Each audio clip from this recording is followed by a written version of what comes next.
ദൈവത്തിൻ്റെ നാമം വാഴ്ത്തപ്പെടുമാറാകട്ടെ. വലിയ നോമ്പിൻ്റെ 44-ാമത്തെ ദിവസത്തിൽ എത്തി നിൽക്കുകയാണല്ലോ നാം എല്ലാവരും.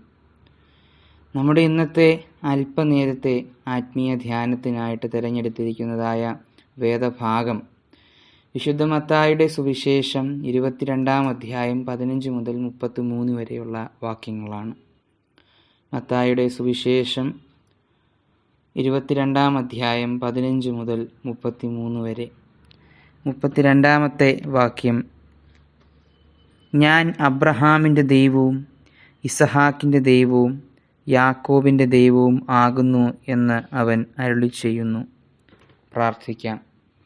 സ്വർഗീയ പിതാവേ, ദൈവമായ കർത്താവേ, അങ്ങയെ ധ്യാനിക്കുവാൻ ആരാധിക്കുവാൻ ഇടയാക്കിയ സാഹചര്യത്തെ ഓർത്ത് സ്തോത്രം ചെയ്യുന്നു.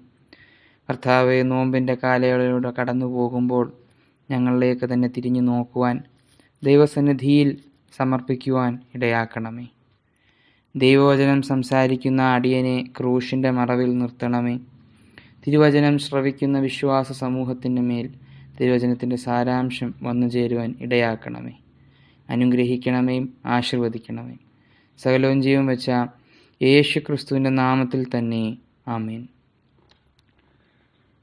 നമുക്കെല്ലാവർക്കും വളരെ സുപരിചിതമായിട്ടുള്ള വേദഭാഗമാണ് മത്തായിയുടെ സുവിശേഷം 22-ാം അധ്യായം. ദൈവമായ കർത്താവിനെ പരീക്ഷിക്കുവാനായിട്ട് എത്തുന്ന രണ്ട് കൂട്ടരെയാണ് നമുക്കിവിടെ കാണുവാനായിട്ട് സാധിക്കുന്നത്.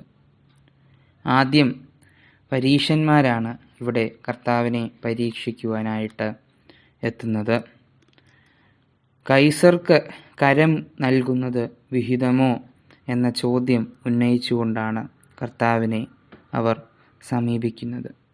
പക്ഷെ കർത്താവിന് അവരുടെ ദുരുദ്വേഷം മനസ്സിലായതുകൊണ്ട് തന്നെ കർത്താവ് അവരോട് പറയുന്നത് ഇപ്രകാരമാണ്: കപടഭക്തിക്കാരെ, എന്നെ പരീക്ഷിക്കുന്നതെന്ത്?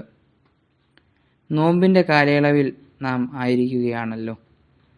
നാം ഏറെ പ്രാർത്ഥിക്കുകയും പ്രാർത്ഥനാ രീതിയെ, ആത്മീയ ജീവിതത്തെ ചിട്ടപ്പെടുത്തുവാനുള്ള അല്ലെങ്കിൽ ഒരു പുനർനിർമ്മാണം നടത്തുവാനുള്ളതായ സമയമാകുന്നുവല്ലോ. നമ്മുടെ ആഗ്രഹങ്ങളും നിയോഗങ്ങളും ഒക്കെ സമർപ്പിച്ച് പ്രാർത്ഥിക്കുന്ന സമയം കൂടിയാണ്. ചില സന്ദർഭങ്ങളിൽ ദൈവ പദ്ധതിയിലില്ലാത്തതായ നിയോഗങ്ങളൊക്കെ നമ്മൾ സമർപ്പിച്ച് പ്രാർത്ഥിക്കുകയും അത് ലഭിക്കാതെ വരുമ്പോൾ ദൈവത്തെ കുറ്റം പറയുന്നതായ സാഹചര്യങ്ങളും കണ്ടിട്ടുണ്ട്. അപ്രകാരം നമ്മൾ ചെയ്യുമ്പോൾ ദൈവത്തെ പരീക്ഷിക്കുകയാണ്. അവിടെ നമ്മളും പരീശന്മാരും തമ്മിലുള്ള വ്യത്യാസം എന്താണ്? ഭൗതികമായ ആഗ്രഹങ്ങൾ നേടുവാൻ ഉള്ളത് മാത്രമല്ല പ്രാർത്ഥന. ദൈവത്തെ അറിയുവാൻ, ആഴമായി ദൈവത്തിൻ്റെ ദിവ്യ സ്വഭാവത്തിൽ പങ്കാളികളാകുവാനാണ് പ്രാർത്ഥന. നോമ്പിൻ്റെ കാലയളവ് പ്രാർത്ഥനാ ജീവിതത്തിനായി, ദൈവത്തെ അറിയുന്നതിനായി തീരുമ്പോഴാണ് അതിൻ്റെ പൂർണ്ണതയിലേക്ക് എത്തുന്നത്.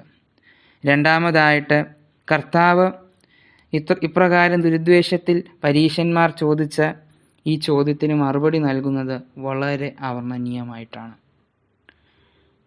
നാണയം കാട്ടുവാനായിട്ട് ചോദിച്ചിട്ട് കർത്താവ് ജനത്തോട്, ആ കൂട്ടരോട് ചോദിക്കുകയാണ്, ഈ നാണയത്തിലെ സ്വരൂപവും മേലെഴുത്തും ആരുടേതെന്ന്.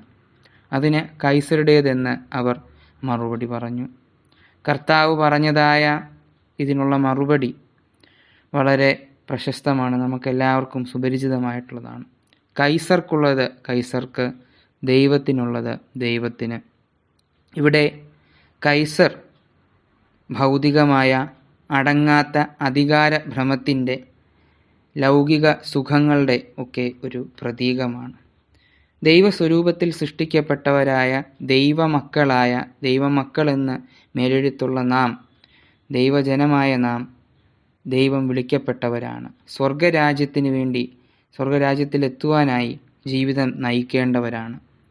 അപ്പോൾ നോമ്പിൻ്റെ കാലയളവിൽ ഭൗതികമായ മെറ്റീരിയലിസ്റ്റിക് ഗോൾസിന് പിറകെ ഓടാതെ ദൈവത്തെ അറിയുവാൻ, ദൈവസന്നിധിയിൽ തന്നെ സ്വയം ദൈവസന്നിധിയിൽ ആത്മീയമായി വളരുവാൻ, നമ്മെ തന്നെ ആത്മീയമായി രൂപാന്തരപ്പെടുത്തുവാൻ സാധ്യമായി തീർന്നോ എന്ന് നമ്മെ തന്നെ പുനർപരിശോധന ചെയ്യേണ്ടത് ഏറെ അനിവാര്യമാണ്. രണ്ടാമതായിട്ട്, കർത്താവിനെ പരീക്ഷിക്കുവാനായിട്ട് എത്തുന്ന കൂട്ടരാണ് സദൂക്യർ. വിവാഹവുമായി ബന്ധപ്പെട്ട് ആണ് അവർ ഉന്നയിക്കുന്നതായ ചോദ്യം. വിവാഹം കഴിച്ച ഒരു സഹോദരൻ, 7 സഹോദരന്മാരിൽ ഒരു സഹോദരൻ വിവാഹം കഴിച്ചതായ ഒരു സ്ത്രീയെ അടുത്ത സഹോദരങ്ങൾ കല്യാണം കഴിച്ചതിന് ശേഷം പുനരുത്ഥാനത്തിൽ ആരുടെ ഭാര്യയായി തീരും എന്നുള്ള ചോദ്യം ഉന്നയിച്ചുകൊണ്ടാണ് അവിടെ കർത്താവിനെ സദൂക്യർ സമീപിക്കുന്നത്. അവിടെയും കർത്താവ് വളരെ വിജയകരമായിട്ട് വളരെ ആഴങ്ങളിൽ ഇറങ്ങിച്ചെന്നുകൊണ്ട് അവിടെ സദൂക്യർക്ക് മറുപടി നൽകുകയാണ്. പുനരുത്ഥാനത്തിൽ അവർ വിവാഹം കഴിക്കുന്നില്ല, വിവാഹത്തിന് കൊടുക്കപ്പെടുന്നതുമില്ല, സ്വർഗത്തിലെ ദൂതന്മാരെ പോലത്രേ ആകുന്നു. വിവാഹം കഴിക്കുന്നതും ദാമ്പത്തിക ജീവിതം നയിക്കുന്നതും ലൗകിക ആവശ്യങ്ങൾ നമ്മൾ ഇവിടെ ഭൂമിയിൽ തീർക്കുന്നതും സമ്പത്ത് ശേഖരിക്കുന്നതും അധികാരത്തിന് പിറകെ ഓടുന്നതും ഒക്കെ ഭൗതികമാണ്, മെറ്റീരിയലിസ്റ്റിക് ഗോൾസാണ്. ദൈവത്തിൻ്റെ സ്വർഗരാജ്യം, ദൈവത്തിൻ്റെ ചിന്തകൾ, ആശയങ്ങളെല്ലാം അതിലും വളരെ വളരെ മുകളിലാണ്. അപ്പോൾ ദൈവരാജ്യത്തിൽ പ്രവേശിക്കുവാൻ നാം യോഗ്യരായിത്തീരുന്നത് ദൈവത്തെ പോലെ ദൈവത്തിൻ്റെ വാക്കുകൾ കേട്ട് ദൈവ പദ്ധതിയിലുള്ളതായ നിയോഗങ്ങളിൽ നമ്മൾ പൂർണ്ണമായിട്ട് ഏർപ്പെടുമ്പോഴാണ്. നോമ്പിൻ്റെ കാലയളവ് ദൈവരാജ്യത്തിലേക്ക് എത്തുവാനുള്ള ഒരു പ്രയാണമായി. പഴയ നിയമത്തിൽ യാക്കോബും ഒക്കെ പറയുന്നത് പോലെ ജീവിതം ഒരു തീർത്ഥാടനമാണ് എന്ന് പറയുന്നത് പോലെ ദൈവ രാജ്യത്തിലേക്കുള്ള ഒരു തീർത്ഥാടനത്തിൻ്റെ കാലമായി തീരുവാൻ നോമ്പ് സാധിക്കുമ്പോഴാണ് നോമ്പിൻ്റെ പൂർണ്ണതയിലേക്ക് നമുക്ക് എത്തുന്നത്.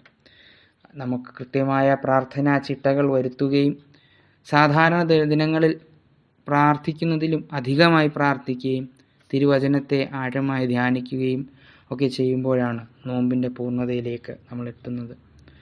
പല കാര്യങ്ങളും നമ്മൾ ഭൗതികമായി അതിന് ത്യജിക്കേണ്ടത് ഏറെ അനിവാര്യവുമാണ്. നമ്മുടെ ഇന്നത്തെ അല്പനേരത്തെ ആത്മീയ ധ്യാനത്തിൽ 2 ചെറിയ ആശയങ്ങളാണ് കർത്താവിനെ പരീക്ഷിക്കാൻ വന്ന പരീശന്മാരിൽ നിന്നും സദൂക്യരിൽ നിന്നും നമുക്ക് നോമ്പ് കാലയളവിൽ ചിന്തിക്കുവാനായിട്ട് സാധിക്കുന്നത്.